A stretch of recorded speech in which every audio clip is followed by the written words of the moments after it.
Blog Talk Radio. Franchise interviews. From Easton, Pennsylvania to Sydney, Australia, you're listening to Franchise Interviews. Franchise Interviews. Welcome to Franchise Interviews, an up-close, behind-the-scenes look at franchising and entrepreneurship. Listen to interviews with franchisers, franchisees, franchise authors, franchise experts, and attorneys. And now, welcome your host, Marty McDermott, and Franchise Interviews. Hi, everyone, and welcome to a very special edition of Franchise Interviews, where for over 18 years now, we've been asking the Frantrepreneurs one-on-one. I'm your host, Marty McDermott. I'm the president of Franchise Interviews, and we have a great show. Well, today we're calling our podcast Beyond Food Franchises, Exploring Non-Food Franchise Opportunities. And while food franchises are undeniably our most popular category, franchising extends beyond the realm of food. And over the years, we've featured numerous exceptional franchises in the service industry. And these businesses, though often highly profitable, present unique marketing challenges. So we're going to do something a little different. Our podcast begins with a discussion inspired by myself, Dr. Marty McDermott, from a LinkedIn article I wrote many years ago called You Had Me at Hello, The Power of the Follow-Up. And it talks a little bit about, or a lot about, something called this RADR model, or RADR model, as some people call it, which is an important element for service industries.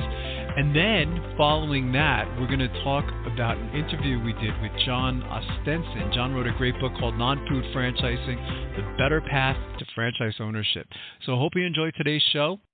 Into something that can make a huge difference in how people see you. It doesn't even matter what you do for a living. All right. We're going to be talking about the follow-up. Okay. And not just like, any follow-up, but the kind that makes people go, wow, this person really gets it. Right. And this is all coming from a listener submission. Oh, cool. This LinkedIn article by Dr. Martin J. McDermott called You Had Me at Hello, The Power of the Follow-Up. I like it. And let me tell you, he had Emmy hooked from the very first line. Okay. So Dr. McDermott, he's both a marketing professor and a franchise expert. Oh, wow. So he's seen firsthand how powerful a well-placed follow-up can be. Absolutely. And what's so interesting is it's not about these big flashy tricks. Yeah. It's the simple act of genuine connection that it becomes so rare that it makes you stand out. It's so true. Yeah. And he kicks things off with this great story about, get this, his dentist. Okay, his dentist, all right. So picture this. Okay. You've just had a root canal. Oof. You're in pain. Your face is numb. You're basically as attractive and articulate as a potato. I'm wincing just thinking about it. Right. Yeah. But later that day, the phone rings, and it's the dentist personally calling to see how he's doing. Wow. Now, Dr. McDermott, he said he could barely even mumble at that point. Yeah. But the impact was huge. Oh, I bet. It's like in that moment of vulnerability, the dentist showed that he cared more about the person than just the patient.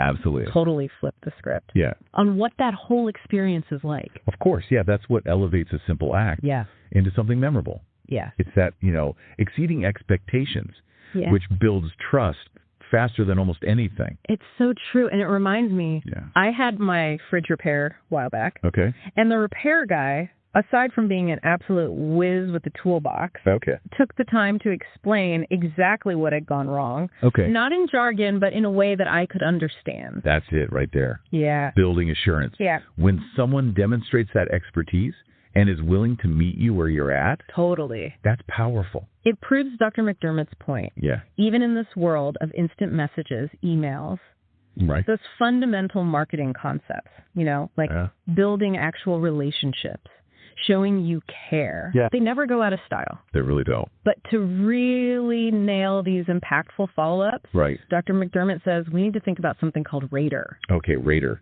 And just like a 5-star rating, this can make or break how people see you and your business.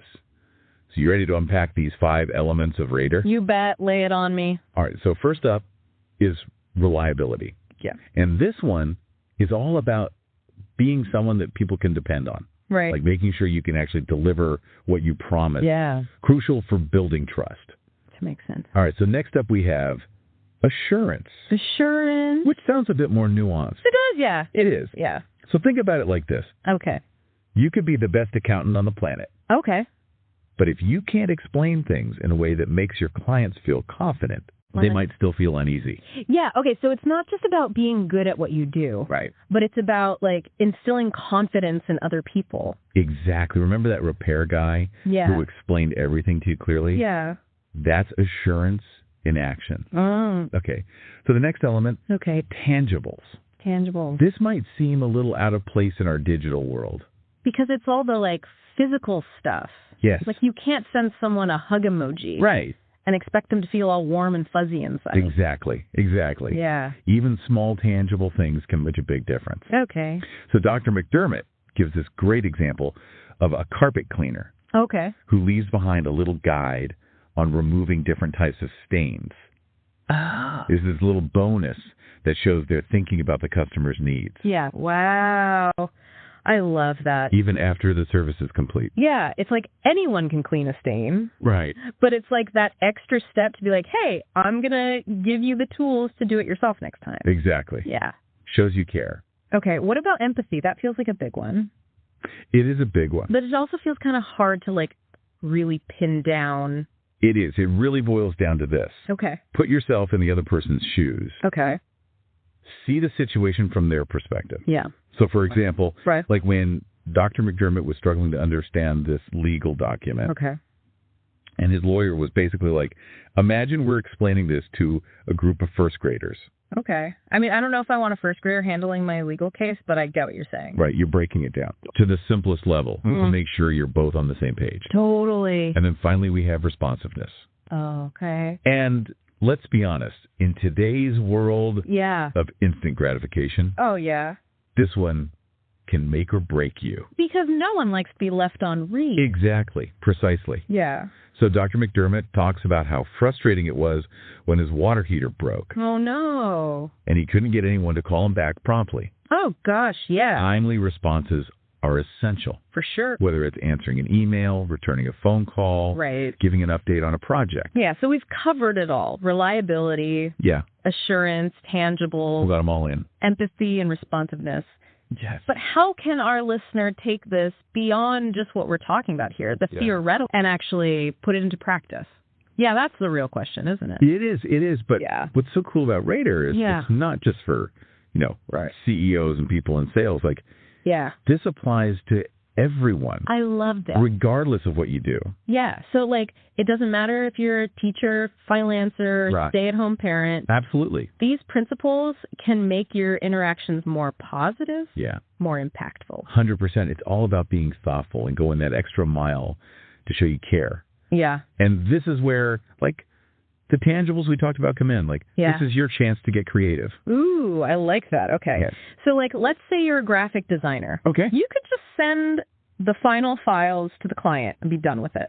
Or you could include, like, a cool mock-up of how the design would look on a coffee mug. Absolutely. Or a T-shirt. Or let's say you're a teacher, right? You could leave, like, a positive note on a student's paper. To encourage them. Oh, I love that. Keep up the great work. Yeah, it's like those small personalized touches that show that you're not just going through the motions. Right. You're invested. It's about going from just okay to truly memorable. And that takes us back to Dr. McDermott's point about the follow-up itself. Right. It doesn't have to be this big, elaborate thing. No. Sometimes simple is best. 100%. Like a genuine, heartfelt gesture, even if it's small. Yeah. Can speak volumes. So as we wrap up our deep dive into the power of the follow-up, I think the biggest takeaway is...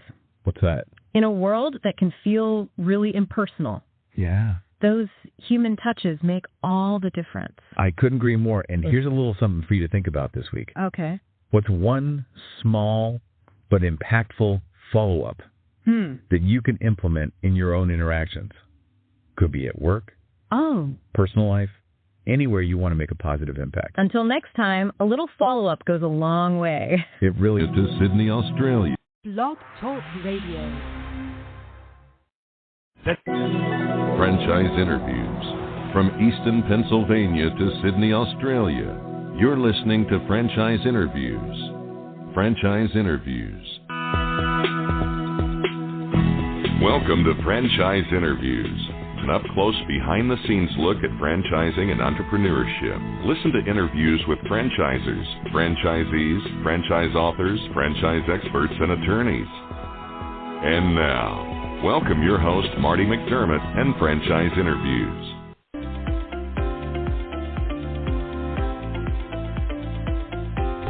Hi, everyone, and welcome to a very special edition of Franchise Interviews, where for over 15 years now, we've been asking the Frantrepreneurs one-on-one. I'm your host, Marty McDermott. I'm the president of Franchise Interviews, and we have a great show today. We're welcoming back Jon Ostenson, and Jon is a consultant, owner, investor, and author of the new book, Non-Food Franchising. Jon draws on his experience as a former Inc. 500 franchise president and multi-brand franchisee in serving his clients. We're going to talk to Jon about that in just a moment on Franchise Interviews. So stick around because we have a great show.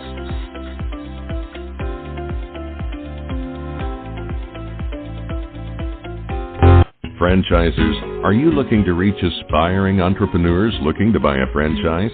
Are you looking to reach a highly educated audience on franchising? Years, Franchise Interviews has been giving an up-close, behind-the-scenes look at franchising and entrepreneurship through our website, franchiseinterviews.com, where you can hear and read interviews as well as get tips from some of the most successful sources in franchising.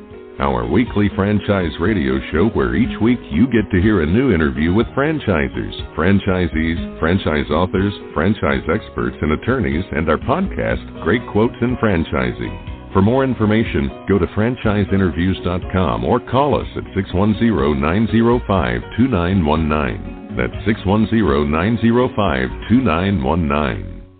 Hi, this is Connie McDermott, Administrative Assistant for Franchise Interviews, LLC, and you're listening to Franchise Interviews. Franchise Interviews. From Easton, Pennsylvania to Sydney, Australia.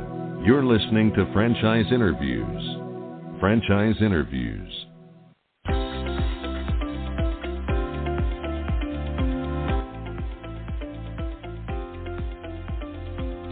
Hi, everyone, and welcome back to a very special edition of Franchise Interviews, where for over 15 years now, we've been asking the Frantrepreneurs one-on-one. I'm your host, Marty McDermott. I'm the president of Franchise Interviews, and as we were saying earlier, we have a great show today. We're welcoming back Jon Ostenson, and Jon is a consultant, owner, investor, and author of the new book, Non-Food Franchising. And Jon draws on his experience as a former Inc. 500 franchise president and multi-brand franchise in serving his clients. Hi, Jon. Welcome back to the show. Marty, great to be back. Appreciate you having me on, and look forward to our conversation. Oh, me too, Jon. It's great to have you back as well. I want to first, I think last time I had you on the show, I think we were even talking about this, but, your new book. So I want to congratulate you on the new book. It's called Non-Food Franchising. And I thought, maybe that's probably a good place to start, Jon. Maybe we can talk a little bit about the experience. Yeah, thanks so much, Marty. And, the book just released last week, and we've had a great response already. And as we've discussed in the past, oftentimes when people think franchising, they think fast food. And yet I would say over 95% of my clients are looking for something outside of food. And granted, I am grateful for those that do get into food. We certainly need them. But for many, that's just not the right fit. So, in the book, Non-Food Franchising, as it describes, we really get into the nuts and bolts stepping into business ownership. We talk about topics such as franchising versus startups. Franchising is not right for everyone, as we've talked about in the past. But franchising versus startups, franchising versus this idea of entrepreneurship through acquisition, what are the pros and cons? We talk about the owner-operator and the executive model and the semi-passive model of ownership. We talk about different types of opportunities in different industries, and then we get into the financials, both on the potential revenue and profit side, but then also the funding and how do you go about the funding of the franchise. And then very importantly, we talk about how do you select the right franchise. And as you can imagine, and as you know, as an industry insider, every brand is going to put their best foot forward out there on their website, but you really have to get behind the scenes and understand the franchisor and their background and their leadership team, and what are those barriers to entry in which they operate within their industry, and do they have true competitive advantages? And so we get into all of that, and we work with over 600 brands. With FranBridge, we're affiliated with IFPG, and so we get this great perspective. And I'd say at any given time, there's probably 40 or 50 that we feel are the best of the best. And we can certainly get into the reasons why. But no, finally, we dig into long-term strategies. Getting into franchising as business ownership. Are you looking to build a portfolio, or are you looking to expand, within a given brand into multiple markets down the road? And so we talk about different paths that clients of ours have taken that we've seen prove to be successful. What was the process of writing the book for you, John? Because I've never written a book before, but I sense for you it was. I don't want to use the word easy, because I don't think it's ever easy to write a book. But I mean, here you have all this experience and all these different stories. What was that experience like for you in writing the book? Yeah, it was a labor of love, I would say. Yes. The world doesn't slow down for you. In fact, it only speeds up, when you're taking on a big project. So, it's still, our business continues to grow on the consulting side, in a very big way. And then, I've got a young family and all these other constraints. But, it involves waking up early on Saturday and Sunday mornings and just putting together the content and punching it out. And I did work with some really good partners, ghostwriters that kind of help pull the content together, make it make sense, and great, publishers. So, I didn't do it all myself, but the content was all for me. And no, it wasn't hard to generate the content. It was just pulling it together. There's so many steps to get across the finish line. So, great experience though. That's great. You were talking earlier, John, in giving kind of like some of the highlights in the book, and I know you talk about, the franchise option. I thought maybe, you can give us a few reasons why franchises are often a stronger option than, some entrepreneurs consider startups, or some entrepreneurs consider, acquisitions, buying another business. Maybe you could talk about, why franchising then. Acquisition side, a lot of our clients come to us and say, hey, we want to buy an existing business that's known in the market, that has a team in place and existing cash flow. And that sounds great on paper. And, granted, there are only so many businesses out there that really check all the boxes once you dig under the cover. But there's risk to that as well. What if your key staff leave the day after? I mean, whenever you have a change in ownership, you're going to have some upheaval. What if you have, key customers leave? I mean, stuff that you wouldn't know, prior to signing on the dotted line for the deal, and then all of a sudden you may be alone. You don't have that franchisor and the support. So I think it's just fair for people to weigh both sides of it. Certainly, I'm biased. I do feel that the franchising is a better path to business ownership, especially compared to startups. I actually put together a top 10 list in the book on, franchising versus startups. And, we get into things like, you're really starting with that proven model. You've got the support of the coach on the sidelines with that franchisor. We talk about, other franchisees in the system and how oftentimes best practices are generated. I mean, this is something I've seen throughout my career is, gaining the wisdom from others and being able to contribute back. And, we just hit on a number of different things, which I won't belabor the point because I know your audience knows all of these very well. And we talk about, being able to go with eyes wide open with item 19 and the validation. But, this is a really interesting point that people oftentimes overlook is, starting with the end in mind and knowing that one day you want to exit that business. How do franchises trade versus startups in similar industries, that are not franchised? And there was a study done by the Rinker School of Business recently where they looked at 2,000 businesses over a decade that, were like kind of industries, both franchised and non-franchised. They found that those that were franchised traded at a multiple 1.5 times those that were not franchised. And so I think that was really eye-opening for those that have been exposed to that study to show that, potential resale buyers see the value in having that partner on the sideline in the franchisor. I often wonder, John, too, when an entrepreneur is considering buying an existing business through an acquisition, I'm always curious how many businesses out there have those systems and processes in place, because that's franchising, right? There's a strong system, there's an operations manual to follow. And I'm always curious, how many of the businesses out there actually have those operations manuals in place, or they're just acquiring the business and now they have to figure it out for themselves. Exactly. And even within franchise, not every franchise is created equal. And it really is key to go in, eyes wide open, ask the tough questions, and understand what differentiates the winners from those that, aren't going to, exceed 100 units one day, let's say. Yeah, and I guess I'm sure you like, the branding aspect of it too, John, is that, franchising, not in all cases. There's always stronger brands. Like you said, not all franchises are created equal. Some have stronger brand names or brand recognition, but it's nice to start off with some type of brand recognition and even some history the business as well. That's certainly an advantage, isn't it? It is, and I'd say in food, branding comes into play even more so. I think it's more important, but I'd say in some of these industries out there, I mean, can you name an insulation company? Probably not. Right. I'd say brand awareness isn't always as important, but it's still, obviously, if there is brand recognition, that helps. But oftentimes when you enter a new market, and we're doing a lot of deals with emerging brands right now that are still in the process of building that brand, but they check the boxes so well in all these other categories, the franchisor and their background, maybe with other franchise systems and, that model. And, I think it's quality insulation, using the insulation example. They went from, 5 locations 3 years ago, and Scott Morris built that to over 250 territories today. Wow. I think they're the largest insulation company out there. So, catching the wave of and they're sold out in most markets. You can't get into it in a lot of major cities, but catching it early on before it becomes that next big thing. I know, you've helped several dozen clients purchase franchises this year, John. Maybe you could talk a little bit about, who they are, maybe a little bit about their backgrounds and even like what types of businesses they're buying. Yeah, no, I think that can be helpful. Just off the top of my head, we recently had dentists in Orange County, California, by the largest fence and rail franchise in the country. No background at all in that business. Wow. We had a small business owner in Florida expand his portfolio recently with a non-medical drug testing business. Talk about being Amazon resistant and COVID resistant. That's always going to be needed. We had a professor at the University of Arkansas that was looking for a side hustle, and she got into a fitness business that caters to those 15 and above, which is a growing demographic that cares more about their health than ever before.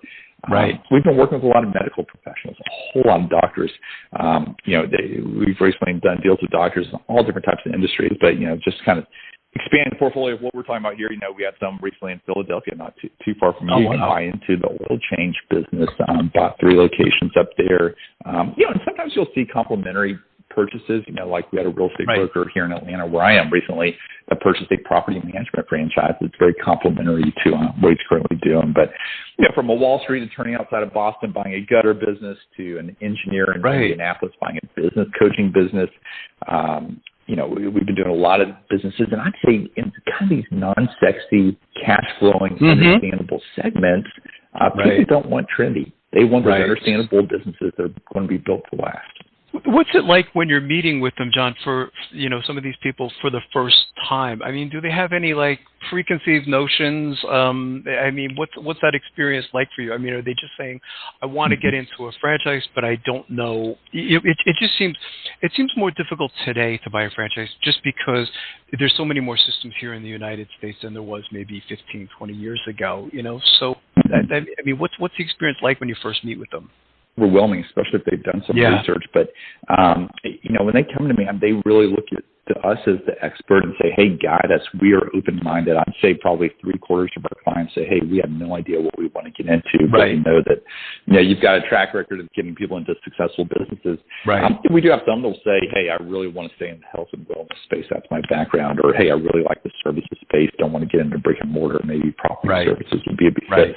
So we can start drilling down and peeling back the onion, but I encourage people to stay open-minded. And I say probably 80 to 90% of our clients end up in a field that they never thought they would be in. I think about, we have a couple of female clients that are running concrete paving businesses, parking lot maintenance. Never was that on their radar. But they stayed open-minded. They love the culture, behind the franchisor's leadership team. They love the profit model. And they just, the recurring revenue nature, things that I love seeing. This is what makes our job so fulfilling, is when they end up in something they never thought they would. They fall in love with it. And then when they come back and buy additional locations, I'd say probably 70 to 80% of our clients within the first 12 months will come back and buy additional locations. And for me, that's where I get the validation, just seeing their successes. Yeah, and that's what I wanted to kind of piggyback on, John, because I'm always curious, is their motivation in the beginning, is it just that one single unit, or are they looking at, are they looking at the big picture? I'd say probably a third of my clients will start with one location. Probably a third will buy 3 locations. That's kind of the magic number. And, in a case like that, you would start your marketing typically in a few zip codes, let's say in the services business, and then kind of expand over time and, have that development plan where they get into territory number 2 and number 3, maybe 6 months, 12 months down the road. And then a third of our clients will buy more than 3.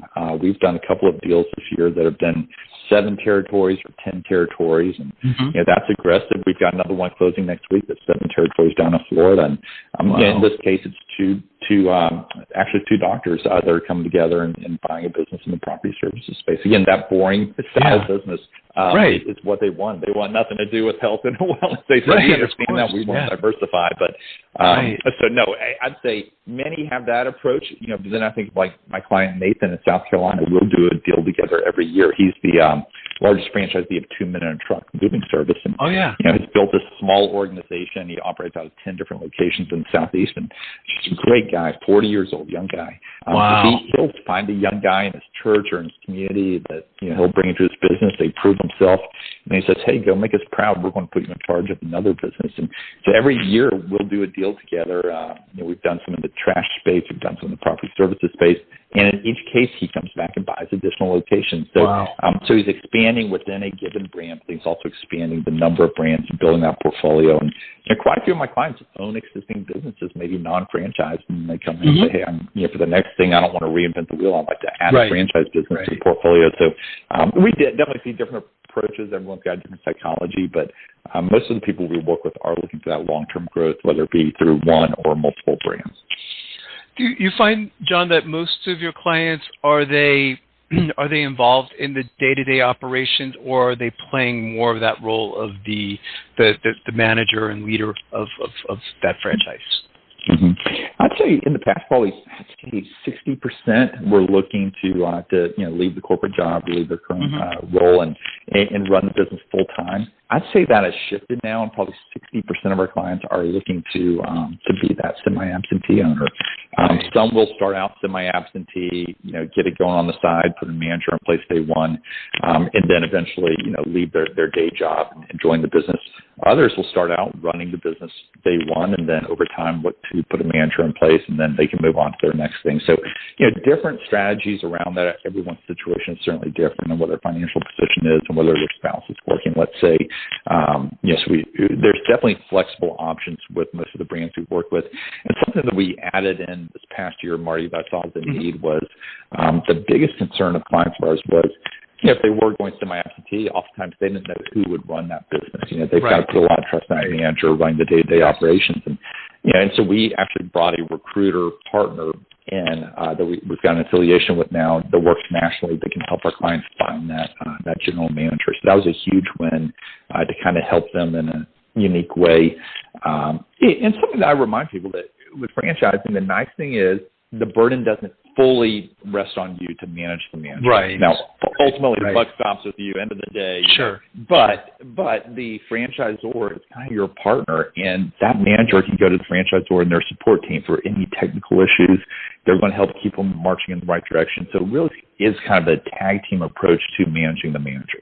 Are there industries, John, and you don't have to answer this question, but are there industries that you're kind of like partial to, or that you particularly like, when researching all these different franchises that you've worked with in the past? Yeah, I've certainly expanded my horizons. We work in everything from automotive to property services to pets, kids, aging population, things that people are willing to spend money on regardless of the recession, in the markets. But I'm definitely partial to the property services. That's where I put my own money. I property services from that angle, but then also as a franchisee, I've invested in different franchise brands on the franchisee side myself. So, it allows me to speak with that experience with clients. And I think there's a lot of great options out there. People, again, want those non-sexy businesses. So fortunately, we've got a great portfolio of types of businesses that fall within that people are getting into. That's great. And I know recently, John, you did these, it was like a video series for the Global Entrepreneurs Organization on really, I guess, all things franchising. What were, if you could talk about this, like some of the highlights that, can help our listeners? Yeah, I'd say we cover a lot of the same things that we cover in the book, so I won't repeat those, but something that's a little different. We also talk about from the franchisor standpoint, with the Entrepreneurs Organization, we do have a lot of companies that have, they're all doing north of $1 million to be in the organization. We've got a business in there ourselves. But oftentimes they're looking to scale and what is that right path forward. And franchising is certainly not right for everyone, but I love seeing more and more industries kind of open up to franchising. And, and so we get into the pros and cons of franchising your business. How do you maintain control? How do you, the benefits of using other people's money and the scale of the business where they've got skin in the game. It checks a lot of boxes.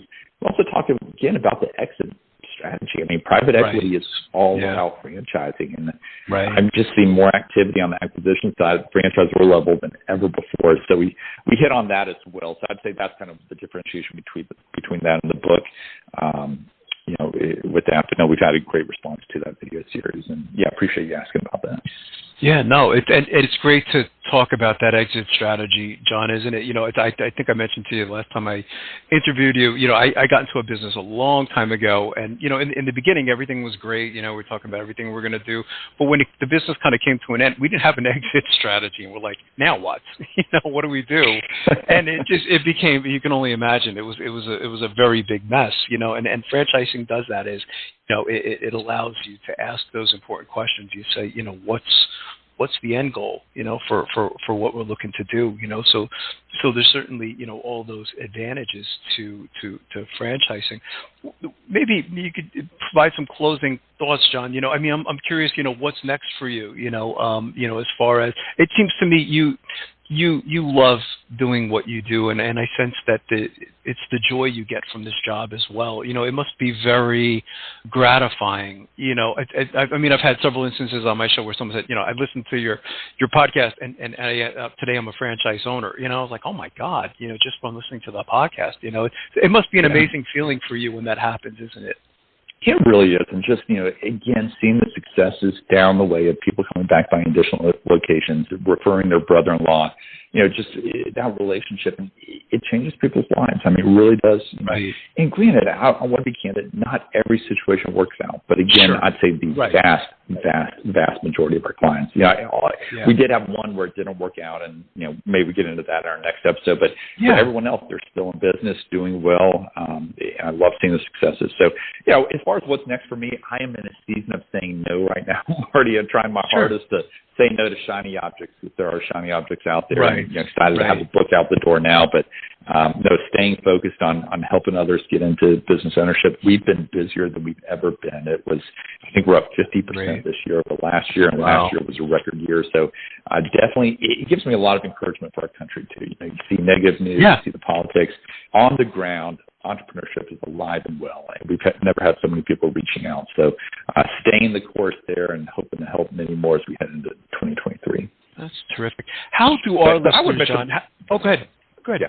I was going to say, how do our listeners get hold of the book, Jon? I mean, do they go onto Amazon? Can they go to a website? I mean, and all your additional services that you provide. I mean, how do they get hold of you? Yeah, come out to FranBridgeConsulting.com and fill out our, contact information form. We'll make sure you get a copy of the book, in a digital format, whether it be audio or PDF.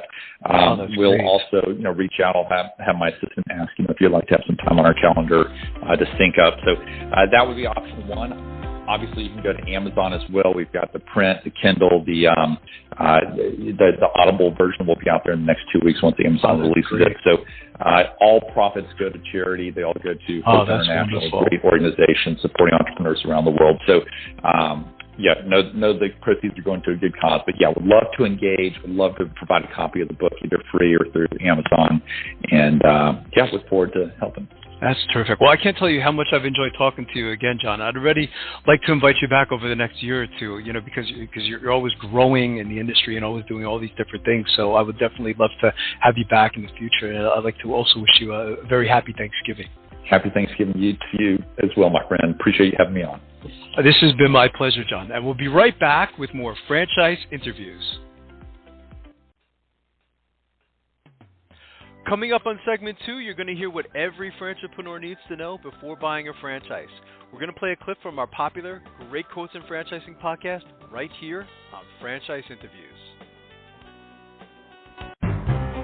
Franchise Interviews, an up-close, behind-the-scenes look at franchising and entrepreneurship. Through our website, franchiseinterviews.com, where you can hear and read interviews as well as get tips from some of the most successful sources in franchising. And our weekly franchise radio show, where each week you get to hear a new interview with franchisors, franchisees, franchise authors, experts, and attorneys. And don't forget to listen to our podcast, Great Quotes in Franchising.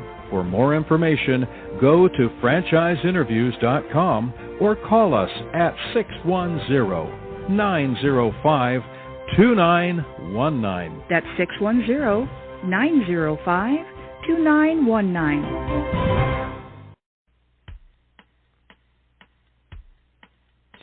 Hi, everyone. This is Marty McDermott, the president of Franchise Interviews, and welcome to another edition of Great Quotes in Franchising, where each podcast you get to hear a great quote in franchising. Well, one of the shows I strongly recommend listening to if you're an aspiring entrepreneur is Stop Riding the Pine. And the show is hosted by Jamie J. And Jamie is an amazing interviewer. He speaks with entrepreneurs on a variety of topics. And I had the pleasure of appearing on Stop Riding the Pine. And one of the topics that Jamie and I were focusing on were key elements to successful franchising. So this particular clip of Great Quote in Franchising, we're going to call this There's No Creativity in Franchising, and we're going to explain why. What do I want this franchise to do for me? Why are you considering getting into franchising? Because, a lot of times people that get into franchising, Jamie, I think probably should not get into franchising. They'll go into it for the wrong reasons. Well, they'll see the success of one franchise and they'll say, God, I wish I owned one of these. But that doesn't mean that they should necessarily buy into a Dunkin' Donuts franchise. And sometimes they go into the wrong franchise opportunity. So they might be suited for a franchise, but they're getting into the wrong franchise, So I think you really have to be open, to all the different categories that are out there. Again, going deep within yourself and asking yourself, what do I want this franchise to do for me? If you don't want to work on weekends, then don't get into one of these like children franchises where they're real busy on Saturdays or Sundays. So you have to say, what do I want it to do for me? And you ask yourself those deep-rooted questions. Perfect. I think that's huge. It's very important for people to not jump into something. Absolutely, because it's expensive too, Jamie. I mean, a lot of times, you're signing a 10-year contract, which is 10 years of your life. It's a long time, isn't it? I mean, it's oh my gosh. Like, I won't compare it to the sanctity of marriage, but sometimes it goes further than that, I mean, having that 10-year commitment, so it is a very big commitment. Financially, it's a big commitment. I think you have to have the support from your family, whether it's your wife and your children, because the first year, typically, from what I've learned in doing this show such a long time now, is it takes a long time to get it off the ground. Even if it is a Subway franchise or a very recognizable brand name, you're still going to be putting a lot of work into it. So you might be missing that time from your family. And sometimes people get into franchising for the wrong reasons as well. Maybe they'll have a bad day at work, and they say, "Oh, I hate my boss." I'm out of here. I want to be my own boss. And again, franchising may not be the best alternative for that type of person. There's so many different types of levels of entrepreneurship. Franchising is just one. I mean, you could just initially start your own business where you get to be the creator. There's no, I hate to say this, but there's no creativity in franchising sometimes. I mean, you have to follow somebody else's creation, and that's okay for some people. For me, it wouldn't be. And I assume in getting to know you over time, you might have trouble with that as well, because again, you like to create. I couldn't get outside of the structure, but I understand why that would be a good thing, because exactly they've been there, they've done that. You won't make the same mistakes that the original franchisor made, because they found the solutions along the way, and that's part of the attraction for franchise. Exactly. I published. It sounds like I'm bragging, Jimmy, but I just got one of a paper published in. You deserve it. A journal. If you'd like to hear that whole interview with Jamie J of Stop Riding the Pine, all you have to do is go to stopridingthepine.com, and you can hear the whole podcast. And lastly, we just want to thank everyone for making this podcast such a big success. It's hard to imagine that we've been doing it now 10 years ago. It was one of the things I was talking about with Jamie on the show, is the longevity of the show. Is, what started out to be a 1-month project turned out to be 10 years. So I just want to thank everyone for listening to the podcast and making it such a success. So thanks, everyone. We'll see you again soon with another edition of Great Quotes in Franchising from Franchise Interviews. Take care, everyone. Franchise Interviews. From Easton, Pennsylvania to Sydney, Australia, you're listening to Franchise Interviews. Franchise Interviews.